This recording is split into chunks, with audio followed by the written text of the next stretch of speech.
లోక్సభ ఎన్నికలకు Congress party manifesto April 5న ప్రకటించే అవకాశం ఉంది. ఢిల్లీలోని ఏఐసీసీ ప్రధాన కార్యాలయంలో ఆ పార్టీ అధ్యక్షుడు మల్లికార్జున ఖర్గే, అగ్రనేతలు సోనియా, రాహుల్ గాంధీ తదితరుల సమక్షంలో మేనిఫెస్టోను విడుదల చేస్తారని సమాచారం.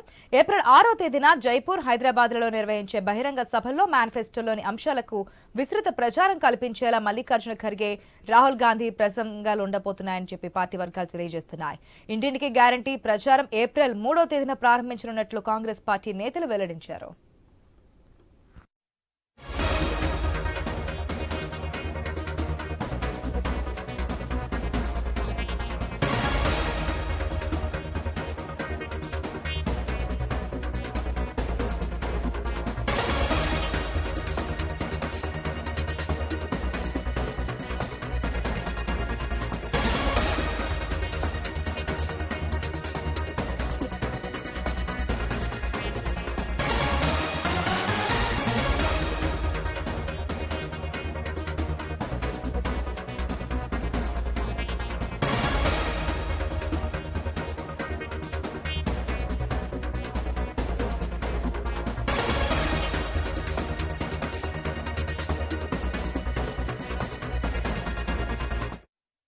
లోక్సభ ఎన్నికలకు కాంగ్రెస్ పార్టీ మేనిఫెస్టో ఏప్రిల్ 5వ తేదీన ప్రకటించే అవకాశం ఉంది.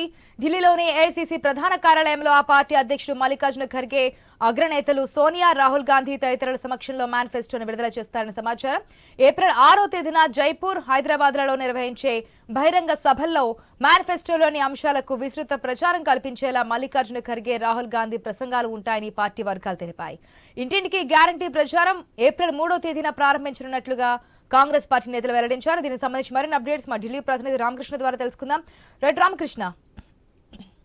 అయితే కాంగ్రెస్ పార్టీ మేనిఫెస్టో తయారవుతుంది. మరి దీనికి సంబంధించి ఇప్పటికే కసరత్తు చేస్తున్నారు. మన జరిగినటువంటి సిడబ్ల్యూసి సమావేశంలో కూడా ఈ మేనిఫెస్టోకి సంబంధించి విస్తృతంగా చర్చించారు. వ్యవసాయ రంగము, విద్యా రంగాలకు అత్యున్నత ప్రాధాన్యత ఇవ్వాలి, మహిళలు, పిల్లలకు ఎక్కువ ప్రాధాన్యత ఇవ్వాలి అనేది ఇందులో ప్రధానంగా ఉంది.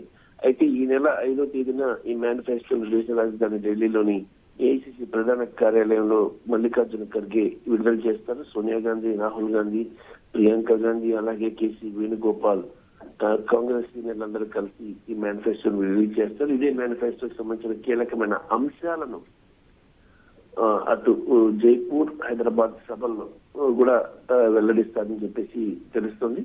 ఈసారి ముఖ్యంగా ఏదైతే గ్యారంటీలు ఉన్నాయో ఇప్పుడు రాష్ట్రాల్లో, కర్ణాటక, తెలంగాణలో సక్సెస్ఫుల్ గా ఉన్నాయో 6 గ్యారంటీలు, అలాంటివి 10 గ్యారంటీలను ఇవ్వాలని చెప్పేసి కాంగ్రెస్ భావిస్తుంది. మొత్తంగా కూడా ఇండియా మొత్తం ఈ గ్యారంటీలకు మంచి గిరాకీ, మంచి ఈ స్పందన వచ్చింది ప్రజల నుంచి. ప్రజలు కూడా బాగా రెస్పాండ్ అవుతున్నారు. కర్ణాటకలో అధికారం ఇచ్చారు, తెలంగాణలో అధికారం ఇచ్చారు. మళ్ళీ ఇలాంటి గ్యారంటీలనే కాంగ్రెస్ పార్టీ దేశవ్యాప్తంగా అమలు చేయాలని చూస్తుంది. దేశ ప్రజలను ఆకట్టుకుంటూ 2024 లోక్సభ ఎన్నికల్లో ఎక్కువ స్థానాలు పొందడం కోసం ఈ రకమైన పద్ధతిని ఉపయోగిస్తున్నారు. మరి ఈ తరహా అద్భుతమైన గ్యారంటీలనే కాంగ్రెస్ పార్టీ విడుదల చేయడానికి సిద్ధమవుతుంది దేశవ్యాప్తంగా. రైట్ రామకృష్ణ.